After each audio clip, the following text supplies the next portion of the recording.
What is going on, ladies and gentlemen? Welcome back to another episode of the Carlos Granados podcast. As always, thank you guys for listening and thank you guys for watching. If you guys don't know, you can watch this episode on YouTube at 4K, and you can also listen to all the audio platforms. We are on Spotify, we are on Apple Podcasts, and also on Amazon Music. And by the way, thank you guys for 4,000 subscribers in my channel. I appreciate that's another milestone that we have reached in my channel with 750,000 views. So we're a quarter away from 1 million views on my channel, which I'm excited about. And I'm gonna keep grinding and keep posting a lot of good content for you guys. But today I have another special guest in my podcast. Alexandra, welcome to my channel. How are you doing, my girl? Hi, I'm doing pretty well. How are you? I'm doing well. Are you excited? Yes, I am. And also congratulations on 4K. Thank you. Listen, it's been a long time coming. It's been hard. I've been trying to expand myself when it comes to different things that I want to do on my podcast. I haven't posted a podcast episode in a while, but we're doing a little bit of different things here in the channel. So no worries. Listen, I want to introduce you, but I want you to talk to us a little bit about yourself. What do you do? Introduce just so that people can know you. So if you ever come back, people can know who you are. So yeah. Okay, so I'm Alexandra. I'm currently a student at Georgia State University. I'm in my 4th year. What are you studying? I'm studying physics with a concentration in geology. Listen, physics, I love physics, but for me, it was really hard back in high school and in college. It was hard for me too. Wait, so what is that so I'm assuming that's your favorite science, like part of science, physics? It's definitely interesting. I like kind of all the sciences in its own way, but I feel like physics really gets into like all the deeper aspects of things just because it really talks about the motion of objects in our universe. So it really simplifies everything to kind of understand it better. Awesome. I had struggles with what's the basic chemistry class, bro. Yes. Chemistry was so hard for me, man. What's the one they give at Georgia State that's really hard? I forgot what it was called, but it was like the second chemistry that I took. Was it organic? Organic chemistry. First of all, I got a C. Oh, no. It's so bad, I know. I did not take orgo. No? No, because for physics, you only take principles of Chem 1 and 2. Oh, okay. So But I didn't know that. I think if you're in biology or chemistry, you have to take organic chemistry. Man, I was taking the second organic chemistry that I'm telling you about, and it turned out that for my major, I didn't even have to take a chemistry class or a science class. Technically science, but I had to do geology, and I was like, what? Yeah, I was like, why not? Why did it count? No, so it did. Geology counted, but I had the route to take geology, but instead I went with organic chemistry, and I'm like, I didn't know that it was an option. So I switched after because I was like, dude, I'm blowing this class. I can't do this anymore. So I took geology and I passed that with like pretty good grades with those. Yeah. Yeah. So before we started talking about sleeping with something on like in the background, Mm-hmm. So I typically now, I don't know if it's since I started suffering from my health issues, but I started sleeping with like something on like a podcast or the TV or something in the background that makes me fall asleep faster. Do you have the same issue or are you the opposite? I think there were times where I felt like I needed to hear music for me to calm down and to fall asleep, which I guess I could try that again because I haven't been sleeping well as of recently. But I feel like with music, I don't know, to fall asleep, I feel like I have to make the habit for me to make it always. But I'm trying to fall asleep without really anything and go by demand.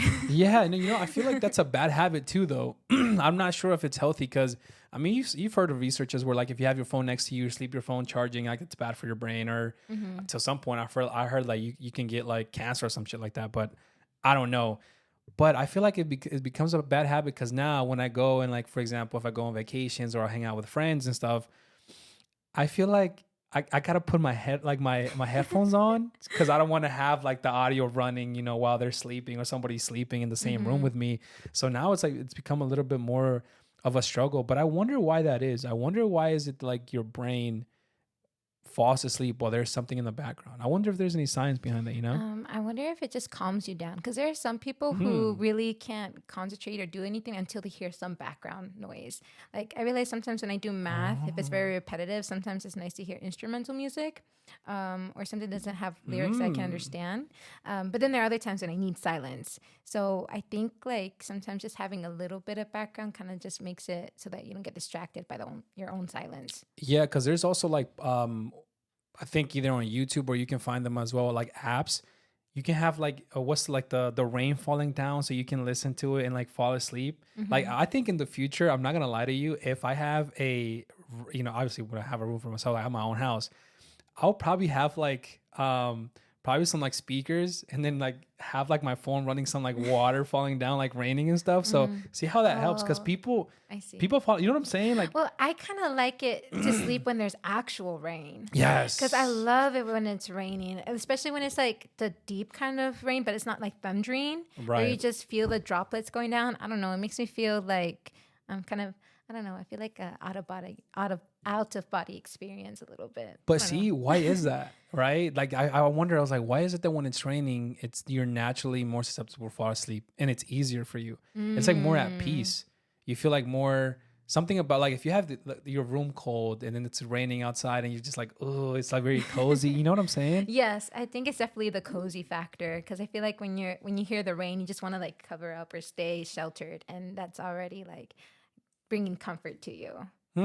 That makes sense. I have a weighted blanket and I feel like that makes it even feel more. Have you ever tried those? I want to. I think I did just a little bit one time, but I didn't get to fully appreciate it. But because I don't have a weighted blanket, I think I borrowed it from someone Yeah.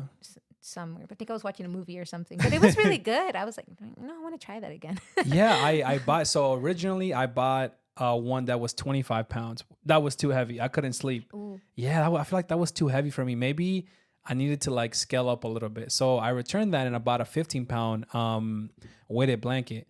And to be honest, I see why people like. I've been using mine for man a lot of years actually. My weighted blanket, and that's what I use as my cover. I think the science behind that it's that it makes you feel like cozy, it makes you feel warm, but the materials that it's made out of, it doesn't make you feel like super warm like a regular blanket. You know what I mean? Like you're Mm-hmm. not burning in there. Mm-hmm. But when it's cold, you feel good. When it's hot, it still feels good. And I'm just like, man, this feels really good. And I feel like I might always use a weighted blanket for a long time. This is slightly different, but it's kind of similar. But I went camping for the first time. And so I was in a sleeping bag, and it was Oh, actually really cozy. I didn't feel like it was too hot or too cold because it was like kind of chilly during the night, and it was okay. really cozy. I really felt very enveloped. I feel. Wait, where did you go? Where did you go camping? It was for my class. We had a project to do. It was in Sheha State Park, or over in Alabama. Wait, so you had a whole trip? How long were you guys there for? We went for 2 weekends, so Friday, Saturday, and Sunday, and we did that twice. Oh, that's so cool. I've Yeah. never gone camping. Uh, I've always wanted to do it. well, I've always wanted to do it. well, if you do go, take a sleeping bag, but bring a pillow as well. Because Okay. the first 2 times I did not take a pillow, and it really did feel like you were sleeping on the ground. Um, but then the third time I went camping, and this was like with a group of friends. Yeah. I brought a pillow, and it was just like, this is really nice. It's like really cool. It feels like you're like in your own bed. It wasn't that bad. My goal, I think this year might be to go camping, or either that or next year. I'm literally gonna plan that. Wait, so when you went, was it like an actual like camping site where Yeah. you have restrooms at least that you can go to? Mm-hmm. Okay, cool. It wasn't like Yes. I will say, like when I went with my geology class, which is what the course was for, like nice. the campsite was called primitive. The bathrooms weren't that bad, but like it did feel like a little primitive. But then the third time I went camping, it was a little nicer. Oh, okay. So there's like different types of campsites depending on how, like I guess how rugged you want to be. Yeah, that's all right. That's what I figured. I'm like, what if like it was like kind of like raw, like where you just went camping and you just probably bears outside or something. That's what like really Oh, creepy. well, I know like when we went with the class, I felt very comfortable because my professor is a geology professor, and we had like a teacher assistant, and so like they tried their best because he knew that it was my first time camping. Mm-hmm. And they really tried to explain everything, but they made sure that everything was clean. So they put all the trash in a bag and up on the tree so that like no critters Okay. would try to get in it and Right. to kind of avoid bears. Oh, so they were actually trying to avoid bears. Yeah. What is it that what you have to do with bears when you gotta scream really, really loud I think when they're that's near you or something like that? I think that's the black bears. And I think the, Oh, it's not all the bears. no, I don't think so. Yo, imagine me going up to a white bear or Oh, a the brown polar bear. bears, they're aggressive. I could be wrong, but I think the black bears, they're a lot more harmless. And I think if you do like scream or something, they'll be bad. The grizzly bears, which are the brown bears, those are more aggressive. Oh, okay. So not screaming at the grizzly bears, then Nah, I think like if you're with a grizzly bear, you gotta like, run. yeah. Yeah. Or pray for your life. Yeah. Either or. That's fun. I gotta see what camping sites there are here in Georgia because I want to go. I mean, it's a little bit hard for like my health issues, but I think one night I can do. Like if we go one night and we camp out, it's just so fun to try to experience nature. What I always wanted to do, it's like when it comes to nature like that too. What are the lights that are in the north? The northern lights? The aurora lights. Yes, northern lights. I love those. I would love to go one day. I haven't seen one.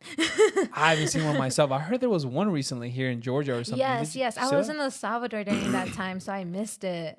Oh, Yeah. I didn't even know there's one going on here. And There I was, it missed was in May because 2024, I actually been reading about it because like I said, I really want to see the auroras. 2024 is said to be like the most activity right now with solar flares. And so that's why northern lights are really expanding down into like further down the hemisphere. into the equator, yeah. Yeah. And so that's why we're seeing a lot more about it and how some people were able to see it in May. Man, I wish I would have known. Like, but what is it? Where is the country that you have to go to so you can have like a better chance of look? Is it a Greenland or something? Yeah, I think there's a lot of places that you can go. It has to be in that northern Arctic circle. So Right. I think for the United States, I think we could see something in Alaska.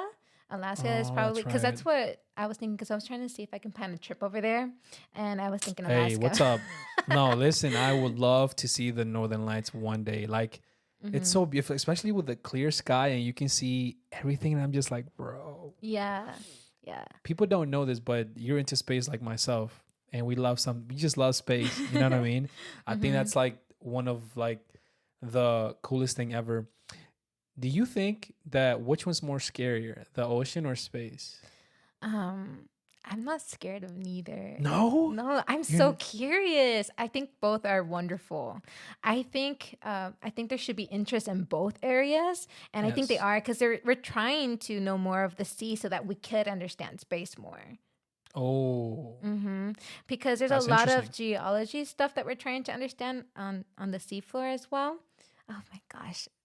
Oh, sorry, I just kind of got it because everything is interconnected. I love your passion though. That's so awesome. I love your passion. That's Keep why I going. love the sciences. Oh my gosh. But I think there's a lot of cool things to see in the seafloor. I don't know if it really is just mystery and we're trying to make a fantasy out of it. Maybe it really is just boring because sometimes that happens in science is that you think it's going to be so wonderful and interesting, but then when you really get more into it, it's kind of like, oh, it's not that fascinating. But I think you can romanticize it anyway. So. Yeah, yeah. Actually, that's a good point. That's a good way to put it in. Like for myself, especially recent, I've seen videos of like how deep the ocean is, and I heard somewhere that we have explored more of the moon than we have our own ocean because it's so Yeah. deep. It's because the pressure is so like heavy. Yeah, it's high. It's like it's very high, and so it makes it hard for us to go and look Yeah. at it more. But I feel like technology is improving, so Yeah. now we can really expand more of our reaches.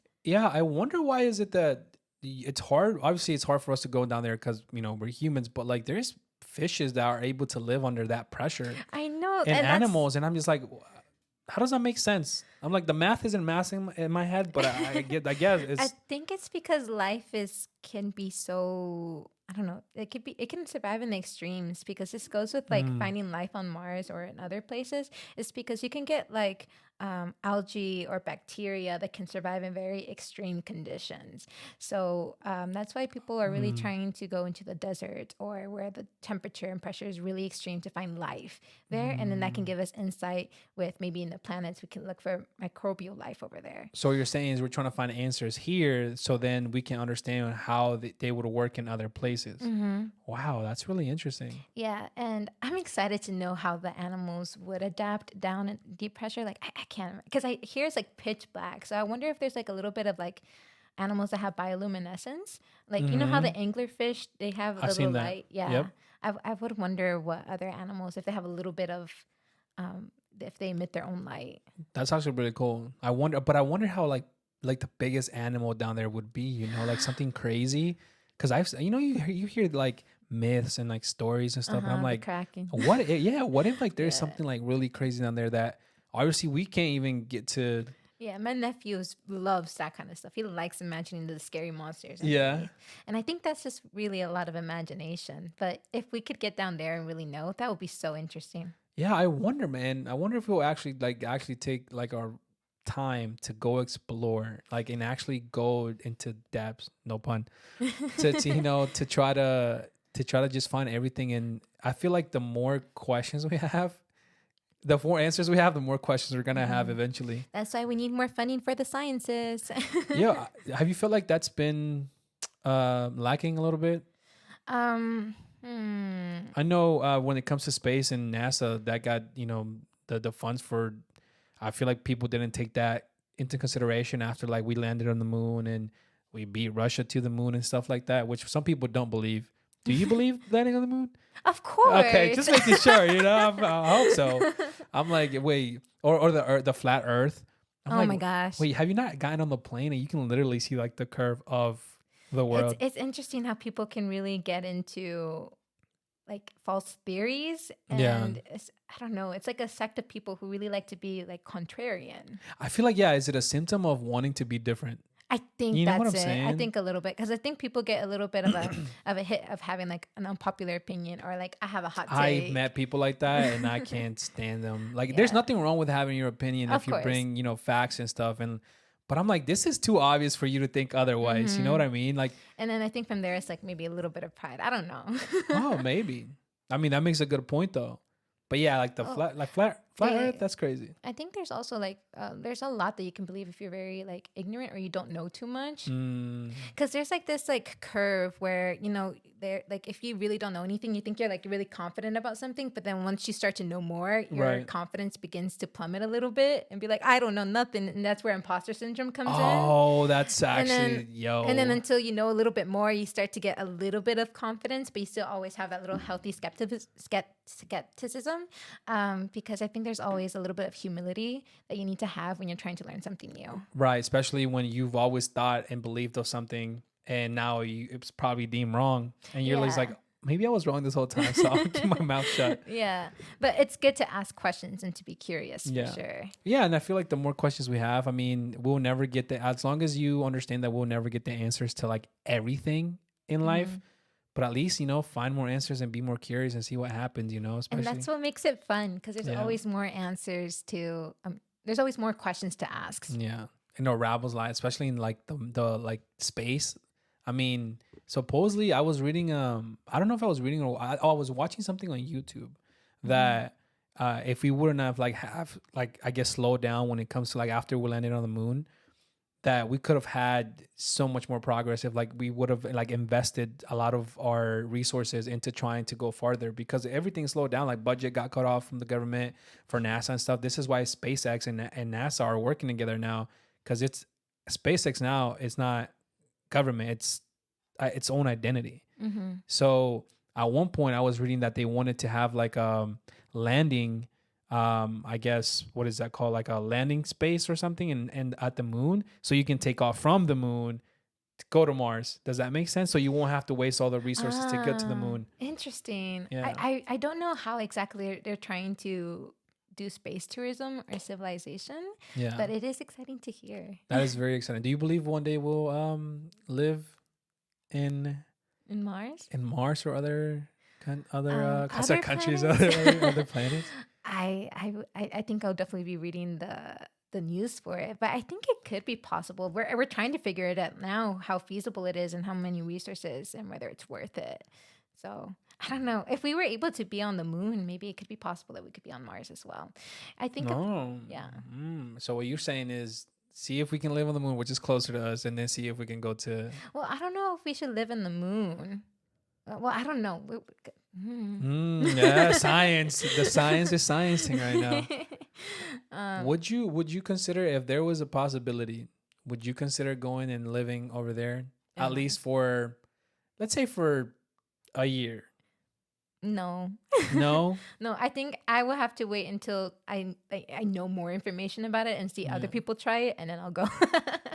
I think I would prefer to work in NASA and I think trying to make things work. You know, like working from Earth, I feel. To letting other people take the higher risk. Yeah, but I can help them along that way. Yeah. I think I wouldn't want to live in Mars just because I don't know exactly how long it will take to travel. And then, because I don't know how the time difference would be. And I feel like I would want to spend more time with my family and friends. Yeah. Like, I don't think I have as much exploration to kind of just go on my own. Yeah. No, of course not. That's scary. To another planet. Yeah. Imagine if anything goes wrong, let's say you're just in space floating away from everything. That's crazy, yo. That's like really, really crazy. Do you have a favorite planet? No, I'm learning more about all of them. I like, but what about, what's the one with the rings? Is that Saturn? Oh, wait, I do have a favorite moon. Yes, Saturn. Wait, can I guess your favorite moon? Yeah. Is it Titan? No, it's Europa. I heard of that moon. Is that the Saturn's moons too, right? Yeah. Why? I think Europa is it's kind of similar to the curiosity of like the ocean. I just think the mystery is pretty cool because Europa is said to possibly have water underneath the ice. Oh. So I'd be so curious to know how, like, if life could exist there. And technically, where there is water, there might be life. Yeah, exactly. And that's another reason why people are becoming more curious about the ocean, because they're trying to see if, trying to plan projects to study Europa more. Oh. I think we need to go.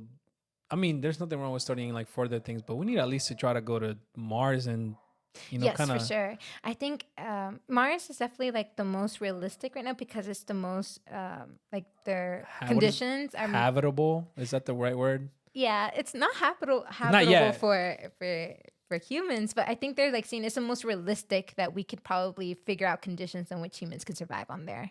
And it's a lot closer, so I feel like the investments to go to Mars in there is probably a lot more realistic, a lot more feasible than say the gaseous planets that are even farther away. Yeah, no. I feel you on that. That makes sense, man. I wonder how that's going. I wonder if one day we're gonna need to leave the planet. I don't know yet, but it is interesting to know that we're seriously considering it.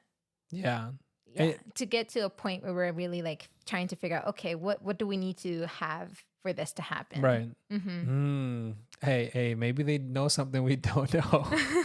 But I don't think it will happen in our lifetime, so that's unfortunate. I don't think it will. Like maybe by the time we get like old, yeah, we'll probably have to see. But I don't think it will happen. Like, because I just don't know with how fast the internet is going, and I don't know. I guess it depends on how fast science moves, because like I know there's a lot of research right now that are trying to make innovations for 10 to 15 years from now.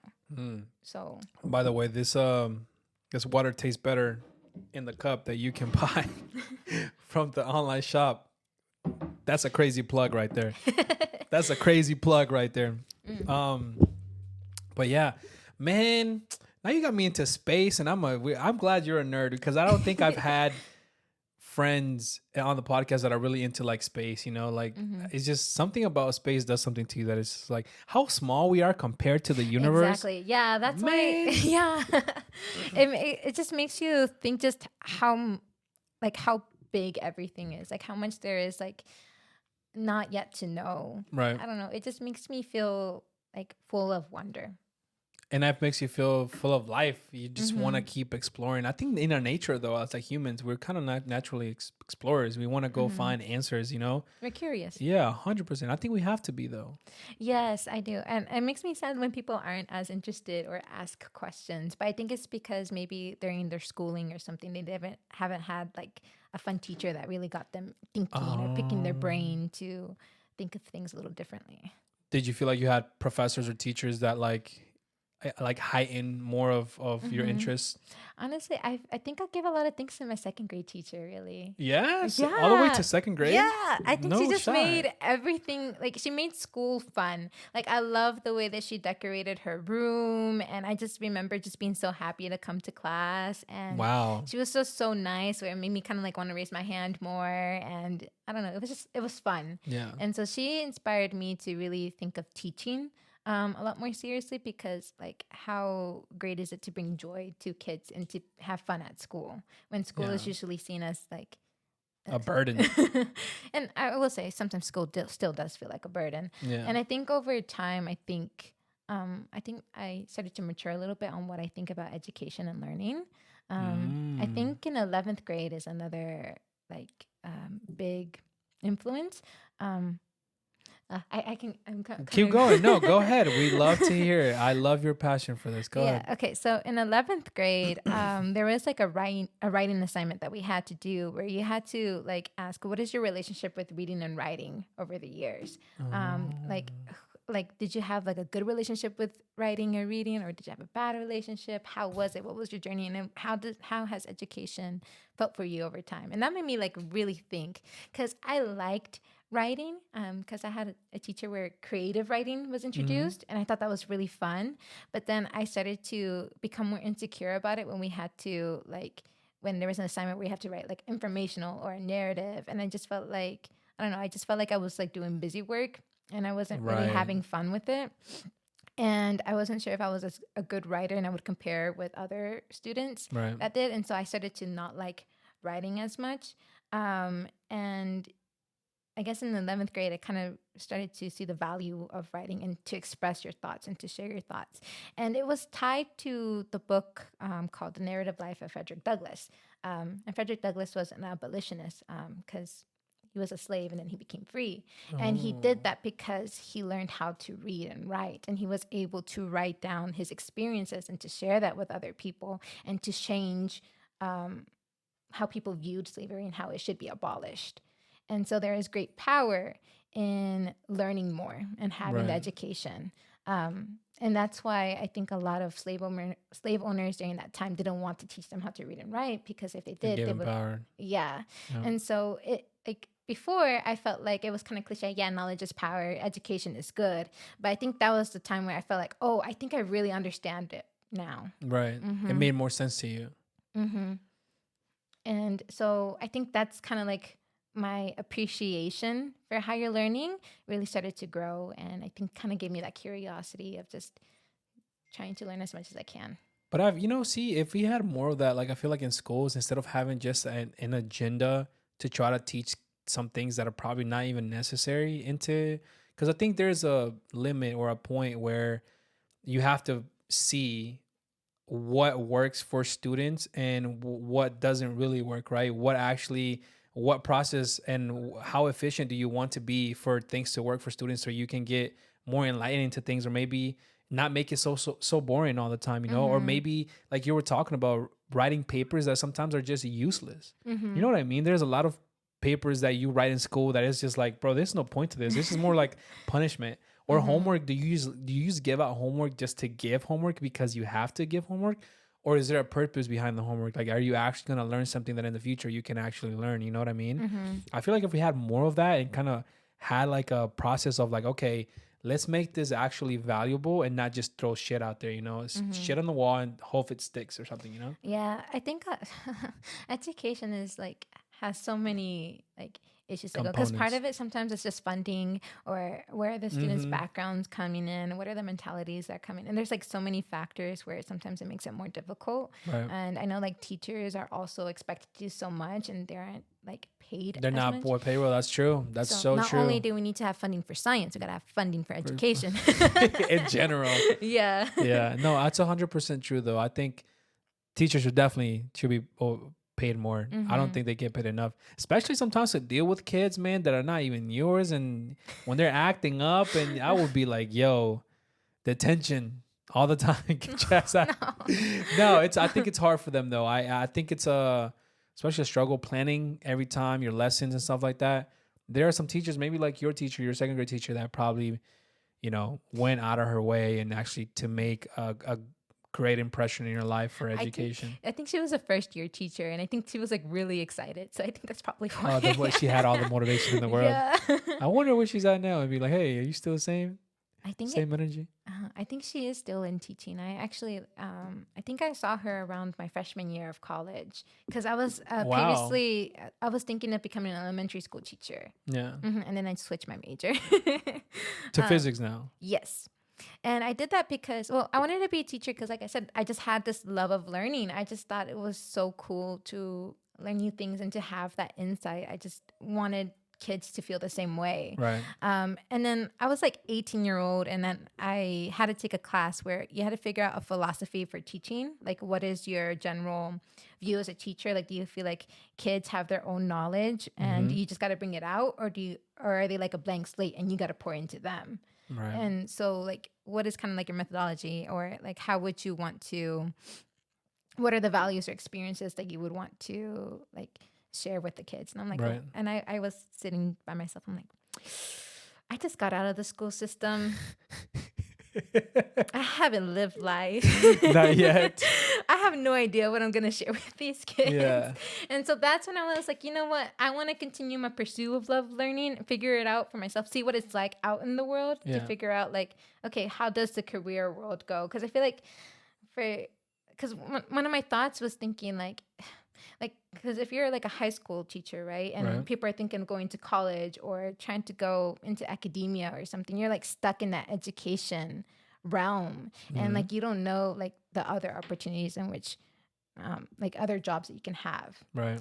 Like, I don't know if I'm making myself sense, but like, I don't know. I just feel like there's more to life than school, and I felt like if I stayed with teaching, I would stay in that same circle. I wouldn't have known like what other opportunities are there. Right. And I felt like that's kind of like fueled a little bit of my struggle with the sciences, is because I didn't realize there's so many opportunities and routes that you can go on. Right. And it was like in the midst of me going through my college education that I realized that there were so many options. Like, my gosh. No, that makes a lot of sense. And to be honest, some of the best even professors when I was in school or in college in general were from the people that had a lot of experiences and taken different routes, right? Exactly, like life experiences. Like I feel like when they came back and applied that real world knowledge and experience, like, hey, I'm teaching you this, but it's more like this because I've been through this, you know? Exactly. And that's kind of like if I were to be a teacher, like maybe because I still don't know what I'm doing with my life. It's okay. You're young. You're good. Yeah, but I have options out there. But one of the options would be like after I live and have a real world experience or something, then maybe retirement, or maybe when I'm a little older or something, I could come back to it. Correct. Because I would want to be one of those professors that'd be like, this is how it was. Right. And that I feel like it's like would make you even a better professor than you would have if you would have just came out of college. I'm not saying that you couldn't be one, but I feel like when you apply that real world knowledge and bring it back and like, hey guys, this is what I've experienced. This is always going to go. I had a professor that taught, he taught business class, but he taught it in the sense of like law because he was a lawyer and he had like real like experience with being a lawyer for years, many years. So he will apply that into like business class, and it was really interesting. And in some classes, he would actually bring his like friends from like, you know, from the places he used to work that were all lawyers, and he would have like a whole panel and we can ask them questions to see if we want to become lawyers or not. Yes. You know what I'm saying? And that's why I feel like education becomes a lot more real to you, because you start to see, hey, am I actually interested in this? Can I do that? Right. And so, yeah, because like I remember when I first started college, I loved seeing students who like were a little few years ahead of me talk about their experiences and see how they did it. Like, for example, I was able to go study abroad to Costa Rica. Oh, And I did that in my like freshman year. And it was in because college or in college. gotcha. And it was because they had like these first semester experiences classes that we had to do. And then there were speakers that would come to visit. And so one of them was a study abroad representative, but she was a student. And she said that she was able to go and kind of did it for free in a way because she got a scholarship and she used the refund from school. And that helped her to pay for the study abroad program. And she talked about her experience. And I was like, whoa, if she can do it, Right. then I can do it too. And so I feel like stuff like that, I don't know, it makes it more real. Yeah, it makes it, and it can actually save you so much time. Like imagine having, for example, you're pursuing a career or you're pursuing, any type of field that you have you have people or a panel lined up where you can actually ask them questions. Hey, is this the way it is? Or, if we had different type of lawyers too, by the way, like we have, lawyers who work defendants. What are they called? Criminal lawyers and stuff like that and whatnot. And I'm like, because I was interested in becoming like, something along the line. But then when I learned a lot about it, it's like, yo, this is really a tough field. You know what I mean? Like, this is not like the shows you watch online, Suits or stuff. Well, shout out to Suits. But yeah, Professor Gorlecki, I still remember his name. He was great. Like, him teaching us all of that was really amazing. And even showing us like, hey, here's what you're going to look like if you decide to become a lawyer, right? This is what your world will look like. Ask all the questions that you want. And they were great, man. Those are the classes I feel like we need more in like school. I wish more professors and would do that instead of just handing out like a lot of homework for no reason. In school, when I was in El Salvador, this is why we're kind of, well, no, I wasn't kind of, we are lacking. There was a teacher one time that made us write, math teacher. He gave us a homework that was write from 1 through, I think 40,000 or 50,000. Oh. That's homework. Write it out over the weekend, right? So write the numbers out like 1, 2, 3.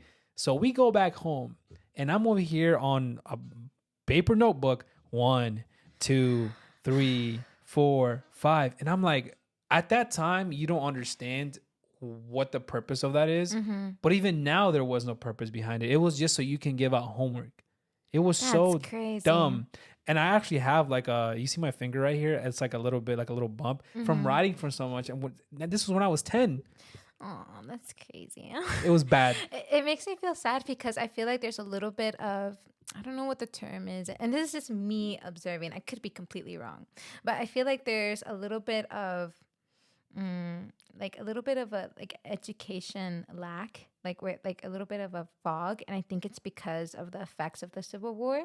I feel like so many people had to leave El Salvador because it was so dangerous. And so it makes me wonder how much talent could come. Like, for example, I see what you're saying. Like 2 of my aunts they went to school to become teachers, but they came to America instead. And one of my uncles studied to become a doctor, but he came over here. Now he's a painter. And so it makes me wonder how many people like went to school to study like higher things, but because things weren't stable in El Salvador, like they had to come back. And so I feel like there's like a lot of talent that wasn't able to really bear fruit in El Salvador. You just made a great point. You just made a really good. You got me thinking now, like how much of the really good, or I guess more intelligent people came here because of the war that was going on in the 80s, and then maybe the people that were left, it's what we got stuck with, and they were, they decided, they decided to do the most with what they had, and maybe that's what the reason the teaching was not as best or as good. I think there wasn't that much like support either, because I would imagine that the government was pretty corrupt, and so I wouldn't know if the money was really going to the people, which I think that's why like Bukele is very interesting, because he's trying to invest so much into education. So I have a lot of hope for the students now that they have the stability of time, like 4 years now, but like another 4 years where they have that time to really focus on school. Like it makes me wonder what seeds are planted now that would then grow. I'm not gonna lie to you, and this sounds crazy, but at the same time it doesn't, because we know where we've been. I wouldn't mind after this 5 years of Bukele, like another 5 years that he did. I do not mind at all. People might have a problem with it because of dictatorship, but unless you've lived over there and you've seen what El Salvador used to be, you don't want to go back to that shit. Nobody does. I feel like I think countries should figure out what works for them. Like I remember I took this class called comparative government and Okay. how like the different types of leadership in different countries and why one works for one and why it won't work for another. Right. And so I feel like maybe sometimes like a small dictatorship, I feel like it has like a big connotation because, you know, Because of Hitler. I mean, let's be honest. I'm not. It's Yeah, true. exactly. We're talking about education. It's true because Yeah. when people think dictatorship, if you've been to school at all, you think of Hitler. That's what I think about. Or what's the other guy? Was it Mussolini or something like that back in? Yeah. Yeah. You think about those Stalin. people. Yeah. Yeah. Stalin. Correct. No, you're right. Yeah. So it's nothing out of the picture, but I think it's giving a wrong. Well, I wouldn't say a wrong identity because we've learned some. I think like sometimes I think the controversy that lies is just are we really sure that this is gonna have like a long-term solution? Like what happens if like at some point Bukele's presidency needs to end and how would the next people would there be stability or would it become unstable? But then I think about that and I sit on it and I'm like America ain't that good either. And we have like we have the model democracy. Yeah. And it's so polarized. So I'm like, I don't know if we should really like judge other countries for like trying to become more stable when I don't know. There's a lot of issues that we're sleeping on.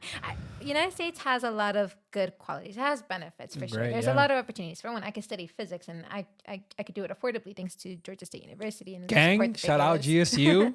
the support that they give to minorities. And so there's a lot of great opportunities, especially in the sciences and in health. Yeah. But I think there also sometimes needs to beg the question of who really benefits, you know, because there's still a lot of like inequality that happens depending on the place that you go to. Versus I feel like there are other places like that have a more of a social democracy, I think, like Finland or New Zealand or some of those countries where they take some of the values of America from their inspiration from it and then they apply it. Yeah, they apply it more to what works best for their people. Yeah, I think at the moment, again, I think the reason I'm okay with it is because like I don't give us or the Salvadorian people too many options. Roll with what's working right now, what the country's doing well. Listen, it's not like the economy is gonna go from bad to great in a matter of 5 years. It took a long time for it to mess all the corruption that was going on, especially from all the presidents. I mean, we have convicted presidents from stealing money. Like there is no ifs. That's an actual fact. So if we keep him for another 5 years after this second term, I am okay with it. Not because he's doing things the way he wants it personally, but for what he believes is best for the Salvadorian people. And right now, it's working. Tourism is like gone off the roof, And I'm like, let people experience our country. Maybe some businessmen or companies will come invest in El Salvador. They see potential in us, and we can start growing from a third world country to a first world country eventually one day. I think he believes a lot in that, and I'm like, dude, send it. I am excited. I'm excited to see what he does. Hey, look, you've been to El Salvador lately. You said it looks I great, went back right? in May. It's good, man. It's a good life over there. Like, now that people talk about retiring over there, I'm like, you know what? It's not the worst thing. Before I was like, nah, hell nah. Like, but now I'm like, I can see it. No, it definitely does open my mind to other ideas because I low key, because I sometimes, I don't know what I'm doing with my life. So I have my ideas. I think it might be fun to kind of live there for 1 year and to see what I could grow. Because like, I don't know if I'll be saying too much, but like my dad has like a house there and there's like a little community. So it makes me wonder like if I were to find work or something, because I hear that there's like scholarships or opportunities to maybe work with the scientists there. And I don't know for sure if I could maybe work in science there. Hey, why don't you give it a shot? Why not? We'll see. I have to see. But it is an idea in the back of my head because I feel like when you work and you pay your taxes or you're being a community, like that begins to grow. Right. So it makes me wonder like if we put like some of our love or some of our labor in El Salvador, how much more can it grow? Right. But see, even you thinking about that in any shape, form, or fashion, it's a statement to what he's done and he's doing in the country. Mm-hmm. You wouldn't have been be able to do this 6 years ago, That is true. 7 years ago, I feel right? like, yeah. Yeah, I know. And it's, I'm telling you, man, I know people think there's some people out there that really don't like him. Cause again, I think it's the same syndrome that like, I want to be different, you know? Oh, the I don't. contrarian. Exactly, Yes. bro. For no reason. I'm like, bro, your country is doing great. Like the murder rate has gone down. Listen, and I was born over there. So I think there's a lot of sentiments that go into things, but there was at one point, and this is not me exaggerating for the people that are listening or watching. At one point, I remember when the gangs were really, really bad, there was at least one person that I was hearing that I knew of, that I grew up with from El Salvador, that got murdered once every week or once every other week for like years. And to some point, you just become desensitized from all of that. And to get to that point where you become desensitized for death, I'm like, yo, that's how bad it was. But people don't understand that. People just like, oh, you know, he's taking over and it's a, you know, dictatorship. And I'm like, no, bro. I used to listen about people dying from my home, not even just the country itself, from where I'm from, like the community that I'm from, dying, murdered for no reason, you know, innocent people. And I'm like, I prefer it this way than that way. I definitely for sure believe that some change is better than no change. Yeah. I feel like there are like some people who like for things to stay the same, but I feel like because they think that if there might be a new change, then it might make things even worse. But I feel like, I don't know, I feel like it's good to have innovation and to try new things. Que les nuevas ideas. Which I think is great because like, before it was the two political parties were the two people who fought in the war. Yeah. And so I just love how he got like a third party in there. That's crazy, right? Yeah. Yeah, even still now it's crazy. But so I think it's great when there are new ideas taking place where it's actually like trying to tackle the root of the problem. And he did. And he did very well. And he continues to do it. So I'm all in. But before we get into ending, you know, our session today, you suffer from some health issues, and we're going to transition to that because obviously I suffer from a lot of health issues. People who are listening or who have been watching, they know I've suffered from, you know, some health issues and stuff. And I want you to share your experience. I forgot the name you told me that you were suffering, but I want you to just open up and then. Okay. So I have rheumatoid arthritis. And so basically it kind of like arthritis shouldn't really hit you until like you're older. And so I think for me, I always had the gene, and I don't know if I did something that kind of like triggered it. And then I just started to like, my joints really started to hurt and it was very hard to move. So I think like it was probably October 2022. It started to progressively get worse. And then December was the worst month because I really couldn't like walk. It was hard to stand. Wow. And I remember one time I had to like not take any ibuprofen or any pain stuff because they were trying to get x-rays. And so I was just in a lot of excruciating pain until I got like the diagnosis and then they could give me the prescription. But it was hard. It was hard to wake up in the morning just because like, I don't know, it was hard to like pull the covers on my bed to make it. So there was like times like what was hurting, like your hands? My hands, like right now it's okay because yeah, I guess I'll get there. Yeah. But yeah, basically like there was just a lot of swelling in my joints, and so I think it's an autoimmune disease where there's inflammation in your joints, and so that's what makes it really hard to move. And so it used to hurt a lot more on my left knee.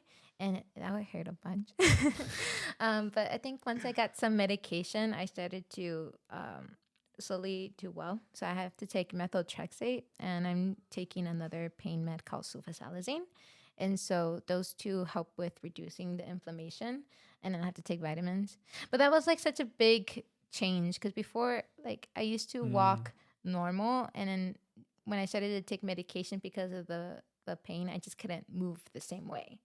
And so that was hard. I think for a couple months, I was like, why is this hitting me so young? I'm like 22. Girl, hey, who you telling? Who you telling, man? And so I had a lot of frustration because I'm like, what did I do? Like it kind of came out of nowhere. Yeah. And so that was kind of hard for me to grapple with.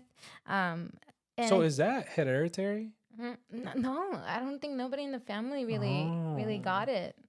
I think there is one person who has rheumatoid arthritis, and so she's working through it. And so I remember when my mom heard about it and I was first getting it, she was like trying to talk to every family to try to figure out, what they're doing to kind of manage it. right. And they're like foods that I can't eat. So if I eat like too much red meat, then I get a lot more inflamed. I can't eat as much Yeah. sugar. I can't have as much papitas.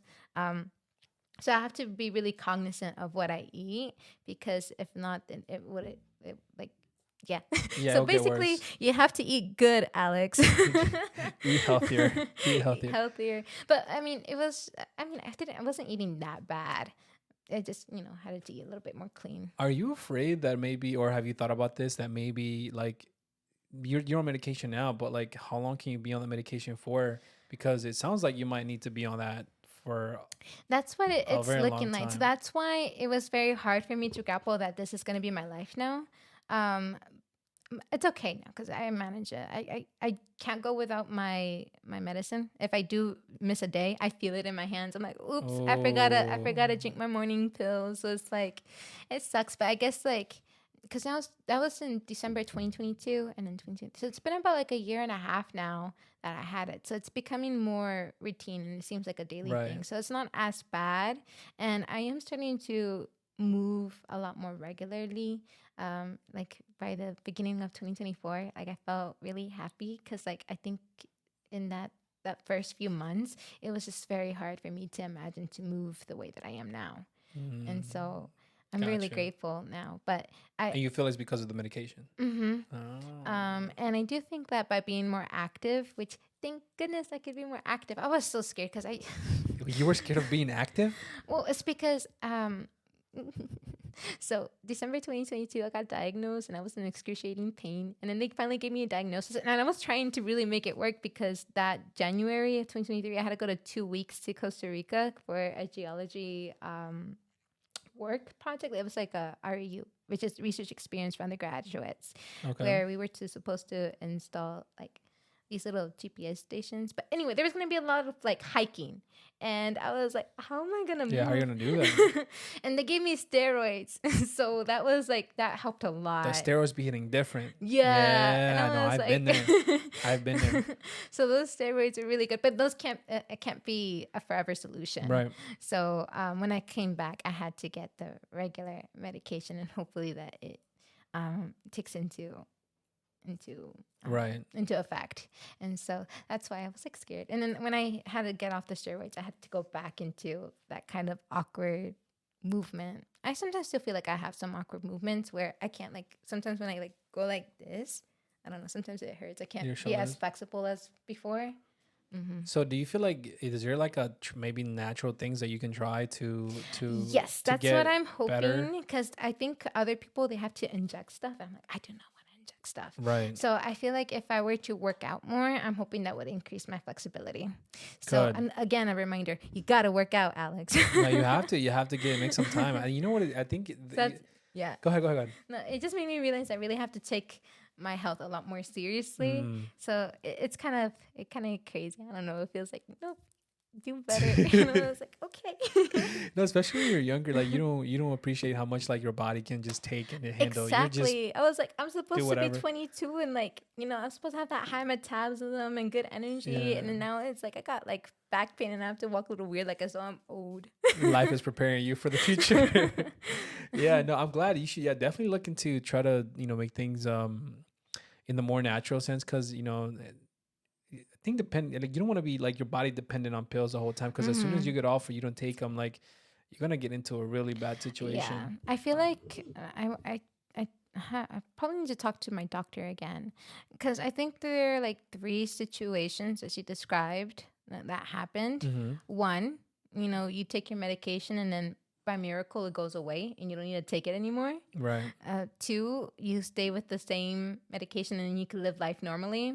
Or three, it progressively gets worse and you need to have like other Higher dosage. higher Right. dosage or try other treatments. And so right now, Lord, if you give me a miracle, I would greatly appreciate it. But Amen. in the meantime, I think I'm really trying to do number two, where I try to not do as much injections or Yeah. treatments. so that it's manageable and I don't have to think about it as much. But it's a daily thing. I'm gonna stay on top of you so you can get your exercise in. You can do the stretches I or have something. been hiking. Good. So. I miss hiking. I miss hiking back when I was healthy. Now I can't do that no more. I walk a lot though. Nice. I do a lot of walking as much as I can. That's my cardio. Yeah, I think like I've been able to find new friends this year, and so I've been able to go to the park with them more and play volleyball and frisbee. So that's been kind of exciting. That's fun though. Volleyball and frisbee, those are so fun. So I think that's been my way of being active. I used to be consistent at the gym for 2 months, but then for 2 months. I used to be consistent for 2 months. I was good. You tried. That's the start. I always say I'm gonna try again tomorrow. And it doesn't happen. Yeah, but like I said, I feel like I don't know. I feel like volleyball and frisbee is kind of an active thing. But no, yes, you're good. right. You're right. I do need to be more on top of my gym. I do appreciate. I like the lifestyle that the gym can give you. It makes you feel better, man. Yeah, absolutely. Like I loved it when I was consistent. I just got to get back to it. You know what I started doing recently? I'm actually gonna make a video about this probably after you guys leave. But I decided to start taking cold showers. Oh. So I'm gonna do a video of like my experience of taking like cold showers for 30 days, and then eventually probably for like 3 months, right? So I've been already going into 2 months now, but I'm gonna like a 30-day update and be like, what was my experience with 30-day like cold showers? Because I shiver too much too quickly when and like anything gets really cold, or like I want the warmth really fast, and I'm like, no, I gotta get out of that mindset. I gotta have some discipline in me and see if like the claims and studies of cold shower actually apply to me that that I've read online, and we'll see. We'll see. So I'll have an update for my channel later.